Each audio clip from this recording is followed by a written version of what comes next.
guys, welcome to a crazy video. Today we're going to be talking about pertussis, otherwise known as whooping cough. So one of the ways that a person can get it is if someone with the virus Bordetella pertussis coughs or sneezes, and if there's someone around that either touches it or breathes it in, they can also get the whooping cough. Up to 200,000 kids get whooping cough a year. Sad fact, more than 9,000 kids under 5 die annually, according to NFID.org. Fun fact, I survived whooping cough, and luckily I was not one of that 9,000. I mean, it's alright, like... Many people believe that whooping cough only affects babies, but that is false. People of all ages can get whooping cough, but babies are at the highest risk. In some rare occasions, it can be deadly. Since whooping cough is a droplet virus, people mostly get it in crowded areas like New York, schools, hospitals like urgent care, malls, and even your own home. Now we will be discussing the symptoms and effects of pertussis. Once you become infected with whooping cough, it takes about 5 to 10 days to exhibit any symptoms. It may even take up to 3 weeks. At first, you may think that you have a common cold with a stuffy or runny nose, light cough, and maybe even a small fever. But after a couple weeks, symptoms worsen with extreme fatigue, tiredness, blue face, and even vomiting. And according to the Mayo Clinic, the telltale sign of whooping cough appears with the high-pitched whoop sound during the next breath of air. The main effects of pertussis is having intense coughing fits that may last for weeks. And in more serious cases, especially in infants, the young children, pertussis can lead to complications such as pneumonia, pauses in breathing, seizures, brain damage caused by lack of oxygen, weight loss, and hospitalization. You absolutely should schedule an appointment with your doctor if you are experiencing turning red, purple, or blue, Shawty bad, and she fine. breathing in with the whooping sound, not drinking enough fluid, throwing up, struggling to catch air, and call 911 or your local emergency number right away if you or your child seem to struggle to breathe. Also call for an emergency care if you notice pauses in breathing. Now we'll be talking about some crazy ways for treatment and preventing pertussis.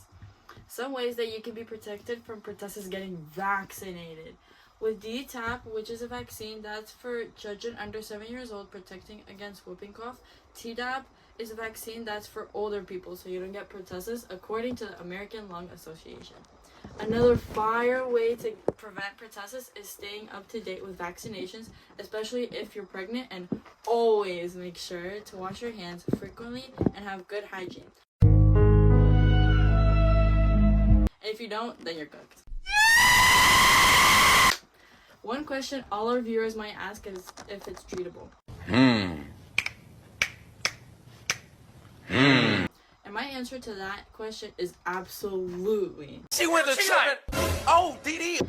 It is definitely treatable with antibiotics, specifically like azithromycin and clarithromycin, which are the most effective when started in the first 1 to 2 weeks of infection to reduce how severe it is and the transmission. But it's important to note that you have to use the treatment at an early age. And if you don't want to take any extra type of antibiotics, you can also just use a cool mist humidifier and prevent and treat it. So if you don't want to get pertussis or need it gone ASAP, use these ways to prevent and treat it. Alright guys, it's been fun, but it's time for this crazy video to come to an end. We hope you learned something new today about pertussis, why it's important, and to understand how it affects people. Thank you so much for watching our video. Make sure to leave a comment down below, and don't forget to like and subscribe.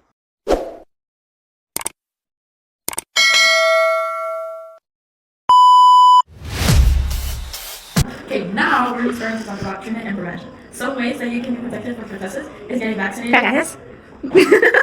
with DTaP, which is a vaccine that's for children under 7 years old, protecting against whooping cough. Tdap is the vaccine that's for older people, so you don't get pertussis. I got this info from the American Lung Association. Oh, we have to add that. Yeah. We'll do that. 1, 2, 3. Why are you doing it like that? Okay, go. Should I have like a lot of energy or no? Yes. Now we will be discussing. Okay, now we will. No, okay, buddy. I will be discussing the symptoms and effects of pertussis. Once you become, what are you doing? Nothing. Once you become infected with the whooping cough, it takes about 5 to 10 days to exhibit any symptoms, and it may even take up to 3 weeks. Oh my gosh. At first, you may think they have a common cold with a stuffy nose, stuffy or runny nose, like cough or maybe even a small fever. But after a couple of weeks, symptoms worsen with extreme fatigue and tiredness, blue face, and even vomiting. Yeah. Then a telltale sign of whooping cough appears with a high-pitched whoop. Hearing sound made by the parent. Okay, whatever, guys. I'm gonna do it. 2, 1, action. What is up, guys? Welcome to a crazy video. Today we're gonna be talking about pertussis, aka whooping cough.